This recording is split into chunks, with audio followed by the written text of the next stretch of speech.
하나님은 세상에 가정을 만드셨습니다. 그리고 그 가정을 축복해 주셨습니다. 오늘날 여러분, 현대사회에서는 가정의 해체라는 말을 많이 씁니다. 가정이 사라지고 있는 것이고 분열되고 있는 겁니다. 참으로 불행한 것이고 하나님의 귀한 은혜를 담을 수 있는 그릇이 깨어진 것 같습니다. 그러나 우리 성도님들 가정은 늘 하나님의 은혜를 담고 믿음으로 승리하는 복이 있는 가정 되시기를 주님의 이름으로 축원합니다. 우리 유아 씨를 그래요? 대답을 안 하네. 일단 나오면 한 사람씩 물어봐야 되겠네. 자, 하나님이 가정을 축복해 주셨는데 하나님의 축복을 받은 가정은 오늘 성경에 소개되고 있습니다. 많은 가정들이 있지만은 제가 그중에 3가정만 샘플로 소개를 하려고 합니다. 첫 번째는 아브라함의 가정입니다. 네, 반응이 조금 늦네, 저기. 네, 하나님이 그 가정을 축복해 주실 때, 그 가정을 축복하신 이유 중에 하나가 뭐냐면 하나님이 만드셨다 하는 것을 생각나게 하고 가르쳐 주고 있는 거예요. 우리가 남자와 여자가 결혼했으니 가정이 저절로 생긴다 라고 생각하기 쉬운데 결코 그렇지 않습니다. 여호와께서 집을 세우지 않으면 아무런 의미가 없다 그랬어요. 파수꾼의 경성함이 여러분 소용이 없는 거예요. 아무리 망대가 서 있고 아무리 구조가 돼 있어도 여러분 그 속에 내용물이 없으면 의미가 없는 거예요. 그저 5월달 되니 여러분 선물을 많이 하잖아요. 부모님에게도 선물하고 친구한테도 하고 자녀들에게도 하고 이렇게. 우리가 선물을 포장을 하잖아요. 겉에 예쁜 포장지로. 왜 포장하는지 아세요 여러분? 예, 대부분 물어보면 포장을 왜 하는지 모르면서도 포장을 열심히 해요. 네, 포장한 거하고 안 한 거하고 어떻게 차이가 나요? 내용물이 달라지나요? 아니잖아요. 그죠? 근데 포장을 하거든. 사실 포장지를 뜯어버리면 그만입니다. 그러나 그 안에 있는 내용물을 더 빛나고 값지게 하기 위해서 포장을 하는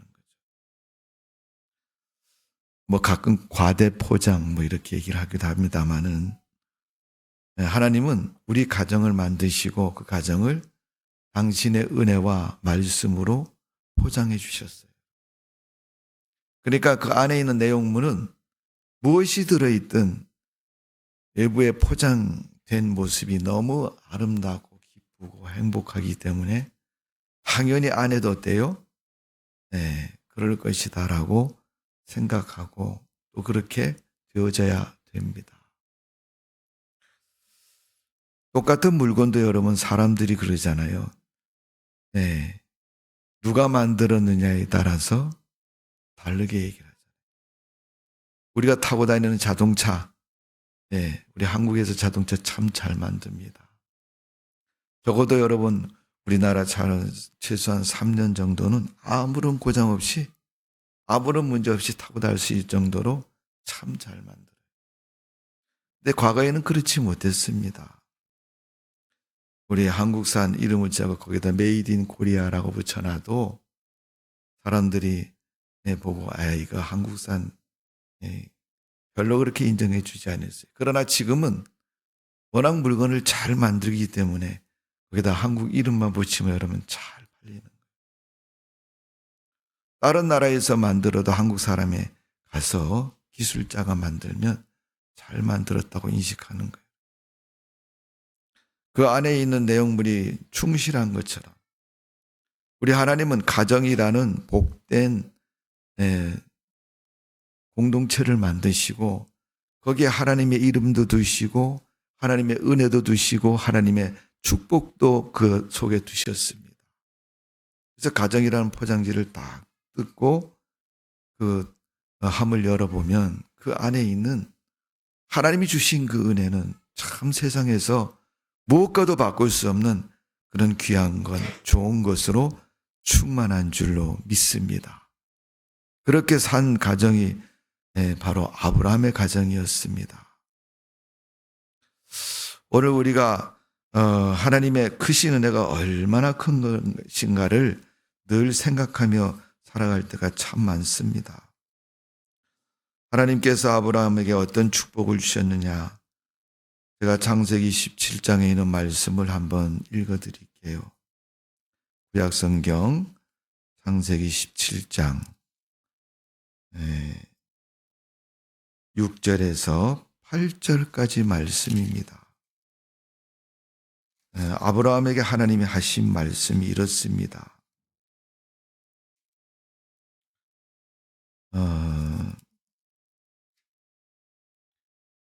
내가 너로 심히 번성하게 하리니 내가 내게서 민족들이 나게 하며 왕들이 내게서부터 나오리라. 내가 내 언약을 나와 너 및 내 대대 후손 사이에 세워서 영원한 언약을 삼고 너와 내 후손이 하나님이 되리라. 내가 너와 내 후손에게 내가 거류하는 이 땅 곧 가나안 온 땅을 주어 영원한 기업이 되게 하고 나는 그들의 하나님이 되리라. 이게 아브라함에게 하나님이 하신 말씀이에요.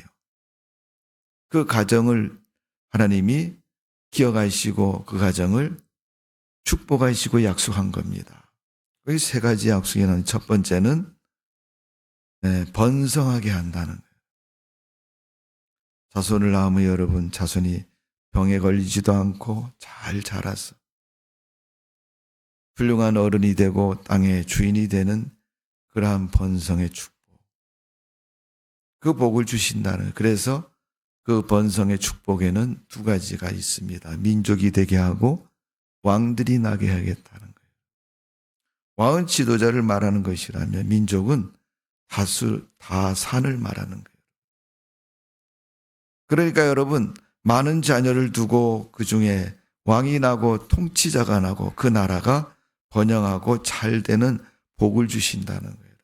그게 번성의 축복입니다. 하나님이 아담과 하와를 만드신 후에도 에덴 동산에서 생육하고 번성한 땅에 충만하라. 그렇게 말씀한 것처럼 아브라함에게 그런 복을 주셨다는 거예요. 그리고 두 번째 축복은 아브라함에게도 그 자손들에게 후손들에게도 어떻게 해요? 하나님이 하나님 되신다는 걸 말씀하고 있습니다. 하나님은 아브라함만 축복하시고 끝나는 게 아니고 그 밑에 후손도 축복해 주시고 또 그 밑에 후손도 축복해 주신다 그랬어요. 모세를 통해서 출애굽기 20장에 계명을 주실 때 하나님이 그런 말씀하십니다. 하나님을 섬기는 자는 천대까지 복을 주신다. 그러나 하나님을 잘 섬기지 않으면 3세대에 이르도록 그 대가를 받겠다 이렇게 말씀하셨어요.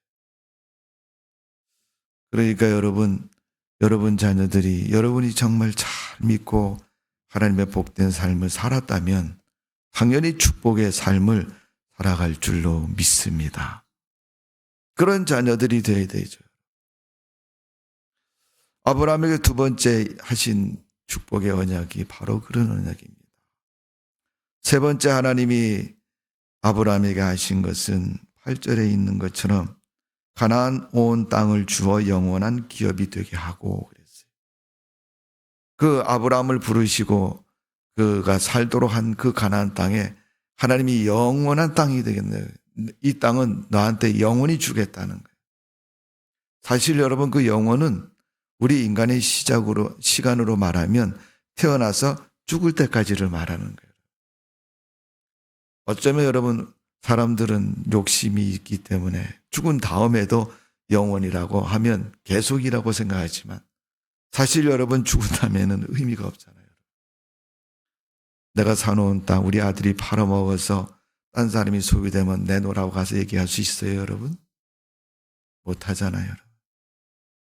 그러니까 우리가 살아있는 동안 태어나서 죽는 날까지를 우리 인간의 시간으로 영원한 시간이라고 말할 수 있습니다. 우리 살아있는 동안에 하나님이 그 땅에 주인 되게 하시고 그 땅에 축복된 삶을 살게 해주시겠다는 거예요. 여러분, 아무리 죽어서 천국 간다고 강조하고 얘기해도요, 사람들은 안 믿습니다.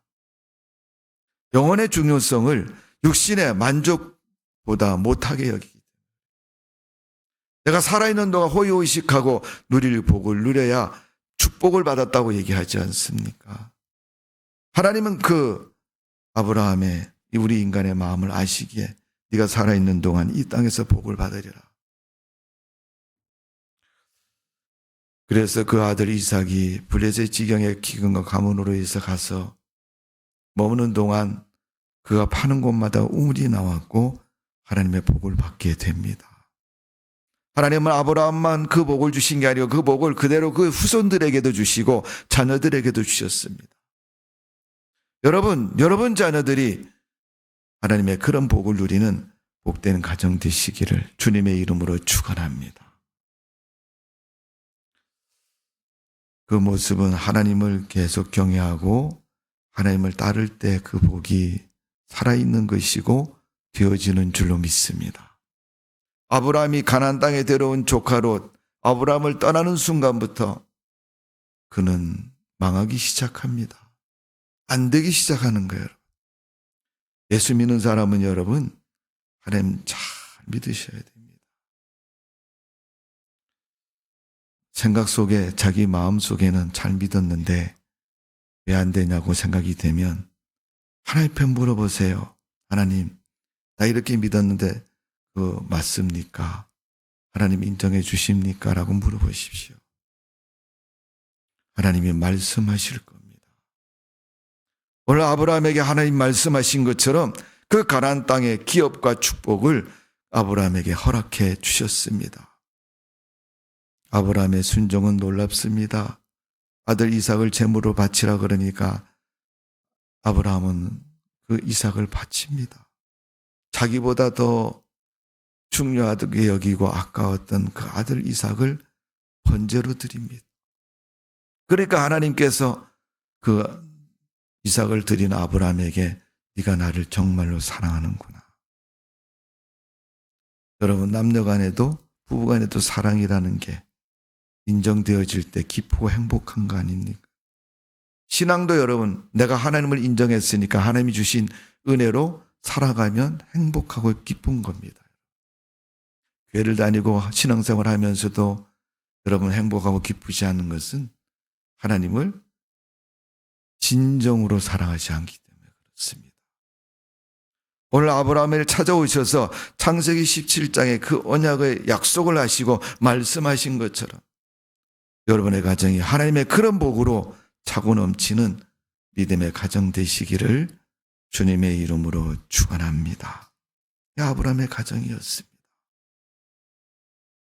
하나님은 아브라함에게 고향 친척 아비의 집을 떠나라. 그래서 아브라함은 다 버리고 떠납니다. 소돔과 고모라 성에 불과 유황불이 떨어지고 멸망당할 때 롯의 아내는 그 마음을 버리지 못해서 뒤를 돌아보고 소금 기둥이 됐잖아요. 예수를 믿고 하나님을 믿으면서도 아직 세상 것을 붙잡고 이거 놓지 못해서 이거 놓으면 안 되는데 나가 어떻게 살라고 그 마음, 그 불신의 자세 때문에 우리는 더 많은 것을 이룰 수 있고 더 큰 것을 이룰 수 있습니다. 어쩌면 일생 동안 살아왔던 공적까지도 다 사라질 수 있습니다.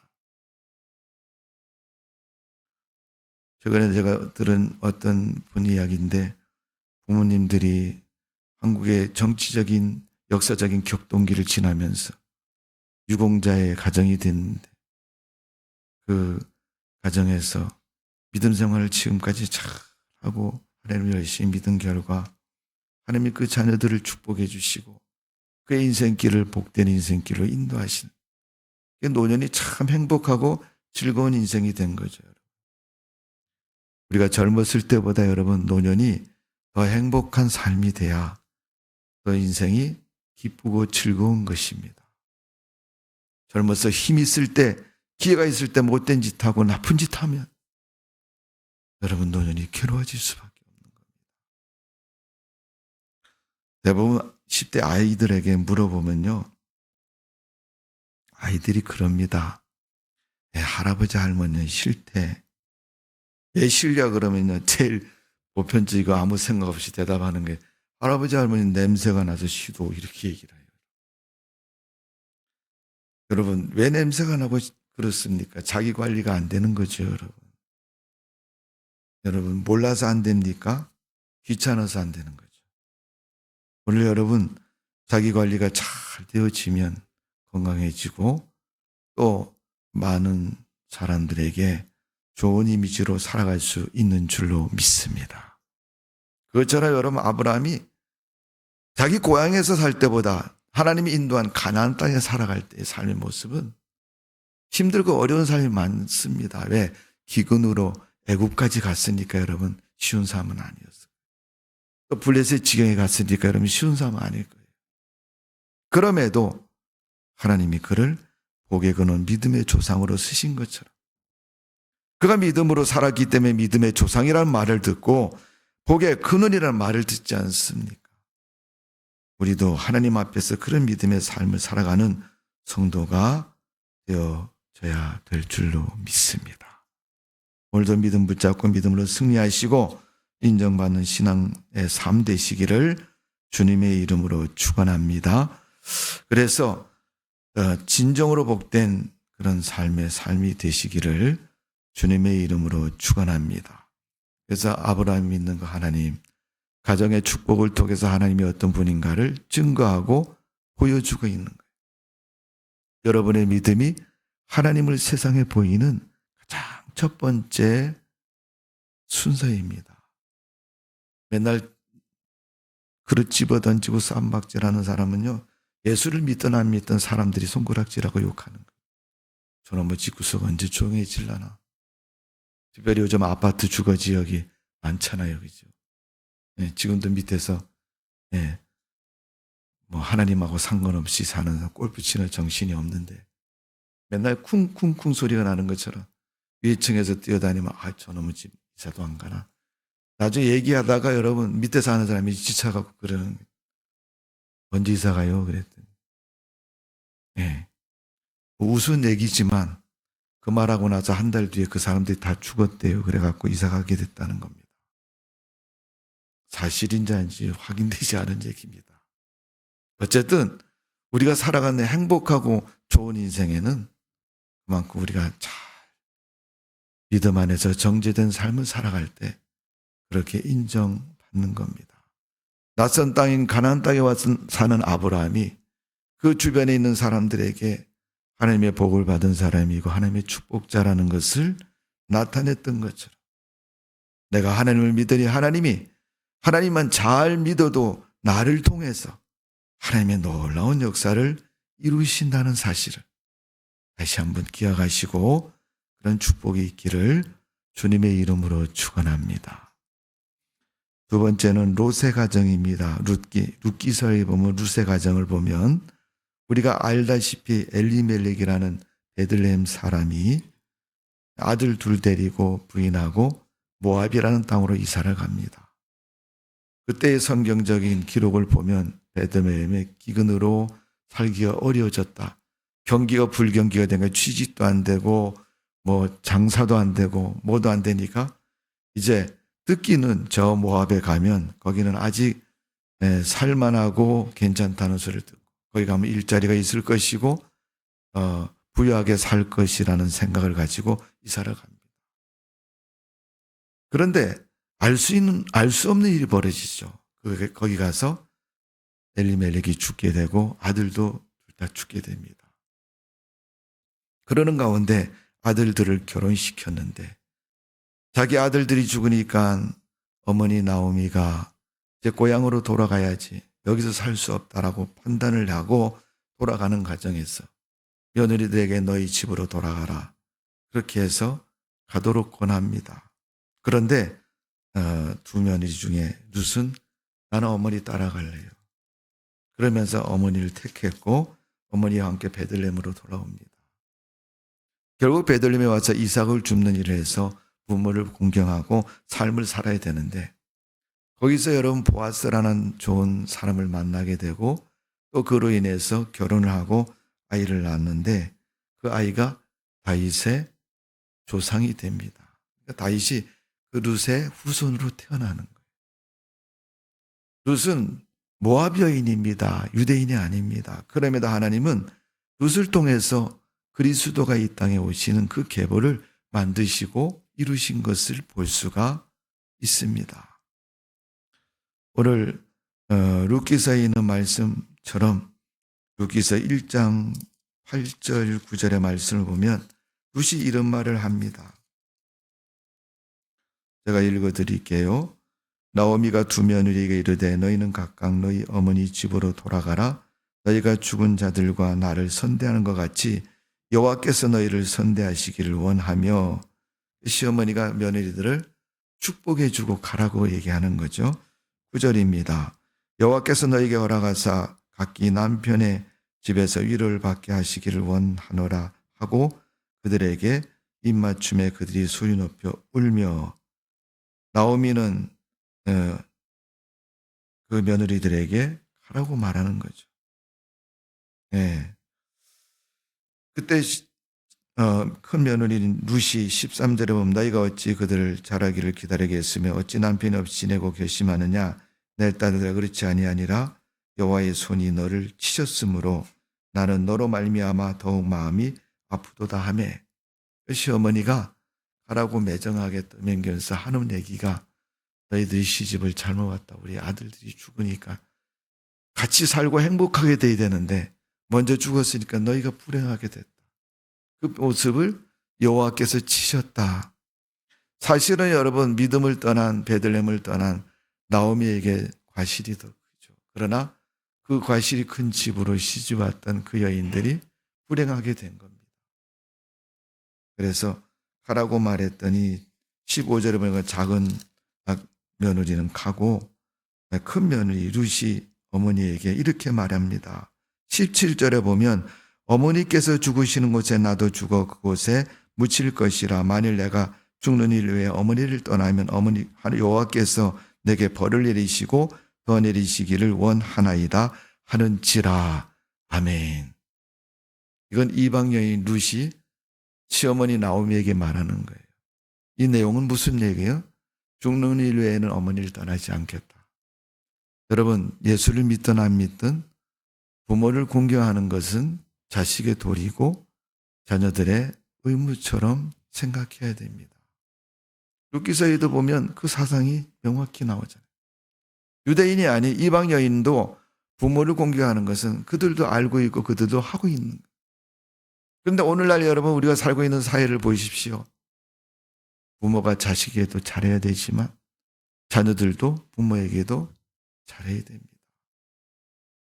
그런데 어느 정도 지나고 나면 안 하잖아요. 여러분. 왜 내가 부모를 공경해야 되냐고. 네. 그 문제를 가지고 공경하는 문제를 가지고 자식들끼리 불화하고 싸우잖아요.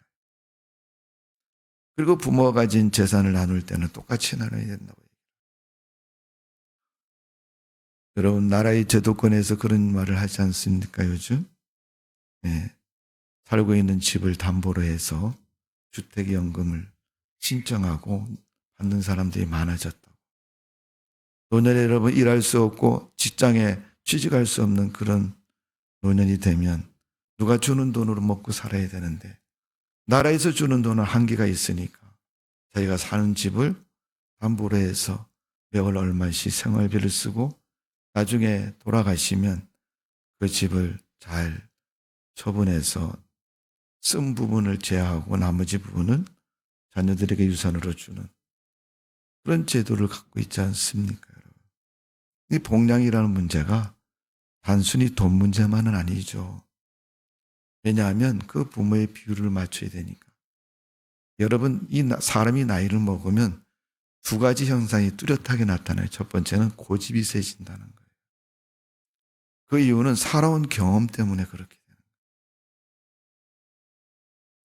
거예요. 그 고집 속에는 내가 너보다 어른인데 나보다 나이를 많이 먹었는데 가끔 보면 무슨 얘기를 듣습니다. 전철에서 그 한쪽 의자 나이 드신 분들 앉는 경로석 있잖아요. 거기서 어르신들이 싸워요. 막 욕을 하면서 젊은 사람들 누가 쳐다보든지 말든지 막 이놈 저놈 하면서 욕을 하면서 싸우는 거예요. 그래서 가만히 옆에서 들어보면 이제 싸우다가 이제 가는 게 뭐예요? 너 몇 살이냐 이렇게 가잖아요, 여러분. 제가 오리동에 처음 이사 왔더니 자기 오리동에 몇 년 살았다는 게 아주 벼슬처럼 얘기를 하더라고요. 웃기는 동네가 다 있다. 여러분 광명동도 그렇습니까? 좀 그런 게 있는 것 같아요, 보니까. 뭐 얼만큼 살았다는 거예요, 여러분. 산 연수가 뭐 그럴 수도 있지만 여러분 그렇게 얘기를 하는 겁니다. 그래서 가만히 들어보니까 한 분은 81살, 한 분은 78살. 몇 살 차이 나요? 4살 차이밖에 안 나는데 마치 나는 어른이고 너는 애다 이런 식으로 막 얘기를 하고 욕을 하고 싸우는 거예요. 여러분 젊은 사람이 보면 얼마나 우습겠습니까? 저분들이 왜 저러는 거예요? 그러니까 여러분 어른 대접을 못 받는 거예요. 오늘 여러분 이 나오미가 오늘 본문에 보니까 며느리들을 축복하고 보냅니다. 너희들이 가서 잘 살아. 마침 아이도 없고 이제 새로운 출발할 게 좋지 않느냐 그러면서 가라고 말합니다. 그때 며느리 룻이 나는 어머니 떠날 수 없습니다. 내가 어머니 떠나면 하나님이 여호와 하나님이 나에게 벌을 내리실 것 같아요. 그가 교회를 안 다니고 유대인이 아니래도 내 부모를 공경하라는 하나님 말씀대로 사는 거잖아요. 세상도 그렇게 말하는데 여러분 하나님 믿고 성경을 읽는 사람이 그런 식으로 살면 안 되죠. 교회 안에서도 그렇게 못 살고 교회 밖에서도 그렇게 못 살고.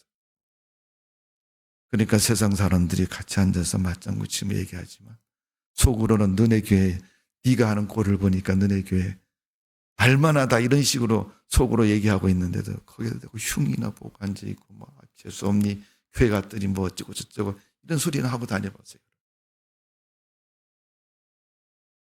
그걸 갖다 뭐라 그래요? 지 얼굴에 침 뱉는다 그러잖아요. 오늘 하나님 말씀을 따라 사는 이방 여인인 룻도 그런 마음 가지고 베들레헴에 쫓아옵니다. 그랬더니 하나님이 그 룻의 인생을 책임져 주셨어요. 어쨌든 나오미의 기도이든 룻의 기도이든 아니면 하나님의 사랑이든 어떤 모습이든 하나님이 그를 축복하셔서 복된 인생이 되도록 역사해 주셨습니다. 그래서 룻기서 4장 13절에서 22절의 말씀을 보면 성경은 이렇게 기록합니다. 제가 읽어드릴게요. 이에 보아스가 룻을 향하여 아내로 삼고 그에게 들어갔더니 여호와께서 그에게 임신하게 하심으로 그가 아들을 낳은지라 여인들이 나무에게 찬송하리로다. 여호와께서 오늘 내게 기업 물을 자가 없게 하지 아니하셨도다. 이 아이의 이름이 이스라엘 중에 유명하게 되기를 원하노라. 이는 내 생명의 회복자이며 내 눈에 복량자라. 곧 너를 사랑하여 일곱 아들보다 귀한 내 며느리가 낳은 자로다 하니라. 나오미가 아이를 받아 품에 안고 이 양육자가 되니 그의 이웃 여인들이 그에게 이름을 주어 나오미에게 아들이 태어났다 하여 그의 이름을 오벳이라 하였는데 그는 다윗의 아버지인 이새의 아버지였더라. 베레스의 계보는 이라니라. 베레스는 헤스론을 낳고 헤스론은 람을 낳고 람은 아미나담을 낳고 아미나담은 나손을 낳고 나손은 살몬을 낳고 살몬은 보아스를 낳고 보아스는 오벳을 낳고 오벳은 이새를 낳고 이새는 다윗을 낳았더라. 다윗의 조상으로 이 룻기서가 기록이 되어 있는 것이고 이방 여인이지만 하나님의 복을 받아서 그 축복의 계보의 여인이 되었다는 겁니다. 오늘 여러분 하나님 잘 믿는 자에게 오늘 하나님이 룻과 같이 그런 축복을 허락해 주시는 줄로 믿습니다. 없는 것도 있게 하시는 분이 하나님이십니다. 있는 것도 크게 하시고 역사하시는 분이 하나님이십니다. 보리떡과 생선을 가지고 5,000명을 먹이고 12광주리가 남는 것이 하나님의 역사입니다. 그런데 여러분 내가 열심히 해야지 되는 것으로 여기고 내가 잘했기 때문에 되었다고 말하지 마십시오. 어차피 우리는 하나님의 은혜로 사는 사람들입니다. 그 하나님이 가정을 축복해 주시고 오늘 룻을 축복해 주신 것처럼 여러분의 삶을 축복해 주시는 줄로 믿습니다. 그 축복이 여러분 가정에 있기를 주님의 이름으로 축원합니다. 자, 세 번째는 고넬료의 가정입니다. 이 고넬료도 역시 로마 사람이고 이방인입니다. 그는 이달리아 부대의 백부장이었습니다. 군대의 백부장은 벼슬이 높은 자리입니다. 특별히 로마 사람이라는 건 여러분 그 시대 로마가 유대를 지배했고 그 근동에 있는 나라들을 지배했으므로 권세가 굉장히 큽니다. 우리나라 사람 여러분 미국 가서 태어나면 미국 시민권을 주잖아요. 근데 요즘 그게 이제 앞으로 인정 안 한다는 얘기가 자꾸 나오고 있는 것 같은데 어쨌든 그 시민권으로는 그 사람의 신분을 말하는 것처럼 그런 신분인데 그 사람이 기도하고 구제하고 그 백부장의 위치에서 하나님의 법을 따라서 믿음으로 살게 됩니다. 여러분 사도행전 10장 2절의 말씀을 보면 그가 경건하여 온 지방과 더불어 하나님을 경외하며 백성을 많이 구제하고 하나님께 항상 기도하더니 그가 이건 보고 배운 거겠죠. 유대인을 보고. 유대의 백부장으로 군대의 장교로 있다 보니까 사람들의 이야기를 들어보면 어쩌 유대인들은 뭘 하냐? 저 사람 하나님 믿는 사람이다. 하나님 어떻게 믿는데 봤더니 그거 참 해야 될 만하고 하는 것이 좋겠다라고 판단하고 하나님을 믿는 겁니다. 여러분 이 고넬료의 모습을 통해서 우리 가정에 두 가지가 꼭 있어야 됩니다. 첫 번째는 기도하는 가정이 되어야 돼요. 엄마 아빠만 하지 마시고 좀 애들도 좀 하세요, 여러분. 자녀분도 좀 기도 좀 하세요, 여러분. 엄마 아빠만 하는 게 아니라 기도 왜 나이 먹은 사람만 하는 거예요? 그 일도 못하니까 기도나 하지 뭐. 이 말을 들어서 그런가요, 여러분? 아니잖아요, 여러분. 기도는 여러분 누구나 할 수 있습니다.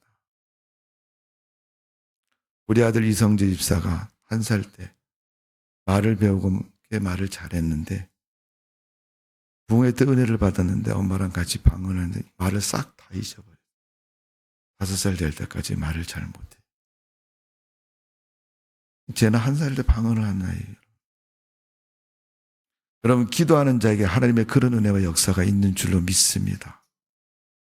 오늘 고넬료가 기도하고 구제에 힘썼다. 선한 일을 힘쓴 거예요. 여러분 선한 구제는 어려운 사람을 도와주는 거 아닙니까? 로마식으로 말하면 있는 사람이 없는 사람을 도와주는 거예요. 그러나 믿는 성도들은 어떻게 해요? 하나님의 말씀에 순종하는 거예요. 구제가. 하나님은 이스라엘 율법 중에 10가지 계명도 지켜야 되지만 고아나 과부를 어떻게 해요? 특별히 도와주라고 그랬어요. 그래서 레위기에 보면 매 3년마다 11조를 드려가지고 그 3년마다 드린 11조는 원래 얘기하면 특별한 금처럼 드리는 물질입니다. 그래가지고 고아나 과부들을 온전히 돕는 일에 사용했습니다. 여러분 사도행전 10장 9절 10절의 말씀을 보면 이렇게 기록되어 있습니다. 이튿날 그들이 길을 가다가 성 가까이 있을 때 그때 베드로가 기도하고 지붕에 올라가니 그 시간이 제6시더라. 그가 시장하여 먹고자 하매 사람들이 준비할 때에 황홀한 중에 하늘이 열리고 한 그릇이 내려오는 것을 보니 큰 보자기 같고 네 귀퉁에 매여 땅에 드리웠더라. 그 안에 땅에 있는 각종 네 발 가진 짐승과 기는 것과 공중에 나는 것들이 있더라. 보자기에 쌓였는데 짐승이 쌓여져 있는 거예요. 근데 그 짐승은 어떤 짐승이 네 발 가진 짐승인데 그 율법에 의하면 먹지 못하는 부정한 짐승들입니다. 돼지라든가 사반이라든가 솔개라든가 따오기라든가 미꾸라지, 비늘 없는 생선 이런 것들이 가득 쌓여져 있는 거예요. 베드로는 유대인이고 율법을 아는 사람이 그건 못 먹는다고 얘기해요. 하나님이 3번씩 먹으라고 얘기하면 하나님이 깨끗하게 하셨으니 부정하다고 생각하지 말아라. 이 환상을 보고 나서 베드로가 기도해야 돼. 기도할 때 오늘 본문에도 보면 올라갔다 9절에 보면 기도하려고 올라갔는데 기도하는 중에 그 환상을 본 거예요. 그러니까 하나님의 역사는 기도하는 사람에게 일어나는 거지 교회만 왔다 갔다 한다고 일어나는 게 아니에요, 여러분. 내가 교회 다닌 지가 몇십 년인데 평생을 다녀도 여러분 방언 한마디 하지 못하고 하나님의 음성 듣지 못하고 하나님 만나지 못하고 살다가 죽는 사람도 많아요. 목사님들 중에서도 그런 사람이 있어요, 여러분. 하나님 앞에 기도하는 자가 하나님의 은혜를 깊이 경험할 수 있는 줄로 믿습니다. 그랬더니 고넬료가 어떻게 했느냐. 10장 25절입니다. 25절 마침 베드로가 들어올 때 초청해서 데려왔는데 베드로가 들어오니까 고넬료가 25절에 마침 베드로가 들어올 때 고넬료가 맞이하여 그 발 앞에 엎드려 절하더니 이 높은 관직에 있는 사람이 오히려 베드로가 가서 박수를 하고 아는 척하고 절을 해야 되는데 이 고넬료가 맞이하고 기다리고 있다가 맞이하면서 오히려 자기가 큰 절을 하는, 자기가 필요할 때는 절하잖아요, 여러분. 요즘 절 많이 하대, 텔레비전 보니까. 오늘 여러분 자기 필요에 따라 하는 절은 자기가 원해서 자기 것을 자기가 소망하는 것이 있어 하는 거지만 이 베드로는 무엇을 위해 절했어요? 믿음을 위해서 절을 했어요. 세상에 성경에 그런 내용인데 신앙을 위해서 절하는 사람이 평소에 그렇게 지냈던 사람이 교회 얘기만 나면 그렇게 쌍수를 들고 그냥 입에 개거품을 만큼 비판을 하는 사람. 한마디 해주고 싶지만 참는 거 절하는 거 아닙니까, 여러분? 참 이것도 참아야 되네 하는 생각이 들 만큼 또 절해야 되는 거. 나보다 나이 조금 더 먹었다고 완전히 애들 취급하고 말하는 사람들 앞에 젊은 사람이 볼 때 어떻게 했어요? 이것도 참아야 되나? 성도 여러분, 환상 속에서 베드로와 고넬료를 하나님은 이어주었고 그가 하나님을 믿는 사람으로 하나님이 축복해 주셨습니다. 그때 고넬료가 가정에 가보니까 오늘 본문 가운데 보니까 고넬료가 베드로를 맞이하게 되었고 베드로가 그 가정에 가서 하나님 말씀을 전하고 세례를 베풀고 그 가정 모두가 구원을 받게 되었다는 거예요. 오늘 본문 중에 여러분 47절에 보면 예 베드로가 이르되 이 사람들이 우리와 같이 성령을 받았으니 누가 능히 물로 세례 베품을 금하리요 하고 명하여 예수 그리스도의 이름으로 세례를 베풀라 하니라. 그들이 베드로에게 며칠 더 머물기를 청하니라. 이미 성령을 경험한 이 고넬료의 가정에 베드로가 세례를 베풀고 이방인에게 세례를 베푸는 것은 그 당시에 여러분 그만 일이었습니다. 그런데 베풀었어요. 어쩌면 베드로가 유대의 사도 계열에서 초대교회에 쫓겨날지도 몰매를 맞을지도 몰라. 그래도 그는 세례를 베풀었습니다.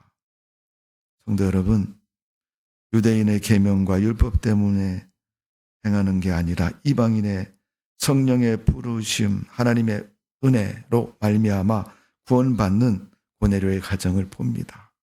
그가 출신이, 그가 태어난 것이 복을 받을 만한 자리가 아니라 하나님이 복을 주시니까 복된 가정이 된 줄로 믿습니다.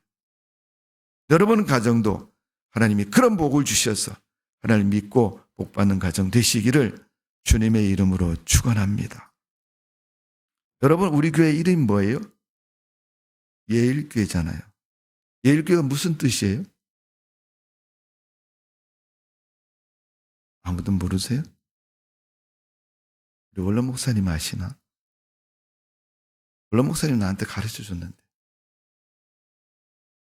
예수님 제1을 줄여서 예일교회라고 이름을 지은 거예요. 아시겠죠? 아무도 대답을 안 하시네. 제가 지나가다 한번 물어볼 겁니다. 그때 대답을 못 하시면 벌금 10만 원을 받도록 하겠습니다. 많이 받아야 되지 사람이 정신을 차리더라. 우리나라 사람들은 5천 원, 10,000원 받아갖고는 안 돼. 10만 원.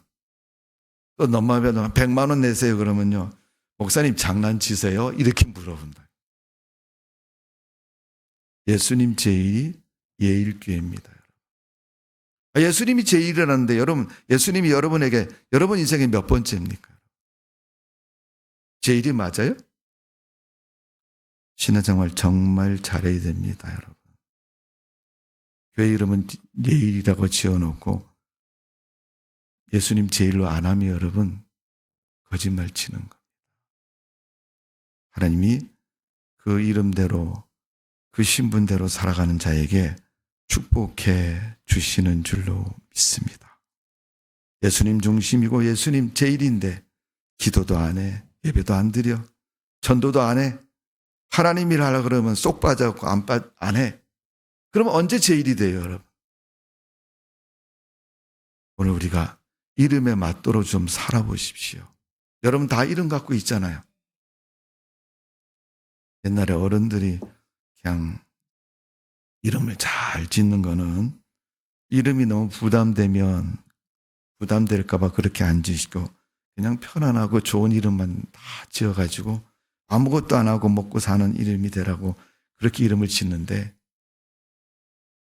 뭐 그것도 의미가 있습니다만은 어쨌든 이름은 나의 모습을 존재를 말해주는 거니까 내 존재가 여러분 이름인 것처럼 이름값을 하면 살면 됩니다.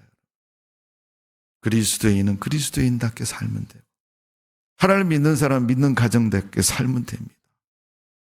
올해 세 번째 주일 여러분 부부주의라 그러는데 가정의 가장 핵심적인 사람은 남편과 아내입니다.